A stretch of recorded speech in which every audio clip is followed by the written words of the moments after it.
যারাই ক্ষমতায় যায় মানুষকে ধোঁকা দেয়, তোমার কথা বলে আল্লাহ, আল্লাহ এদেশে একটা ওমরের মতো নেতৃত্ব দিয়ে বাংলাকে একটা ঠাকুরি দিয়ে ইসলামের পথে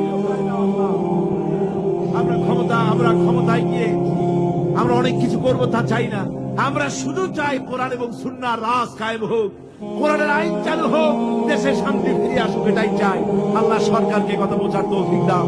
আয় আল্লাহ, আওয়ামী লীগ, বিএনপি, অন্যান্য যত পার্টি আছে সমস্ত দলের জন্য আমরা দোয়া করি। আল্লাহ, বাংলাদেশে যত দল আছে সকলকে ইসলামী আন্দোলন করার তৌফিক দাও। আল্লাহ, সকলকে দল মত নির্বিশেষে দলাদলি ভুলে গিয়ে ঐক্যবদ্ধ হওয়ার তৌফিক দিয়ে দাও। আল্লাহ, বাংলাদেশ পৃথিবীর শ্রেষ্ঠ ইসলামী দেশে পরিণত করে দাও। আল্লাহ রব্বুল আলামিন, দোয়া মঞ্জুর করো। আল্লাহ, দোয়া বিরাই দিও না। আল্লাহ, বর্তমান সরকার, রাষ্ট্রপ্রধান, প্রধানমন্ত্রী, মন্ত্রী পরিষদ, সংসদ সদস্য, সেনাবাহিনী, পুলিশ বাহিনী, আনসার বাহিনী, প্রশাসনিক ব্যক্তিবর্গ সকলকে ইসলামের প্রতি মহব্বত তাদের কলিজায় ঢুকায় দাও।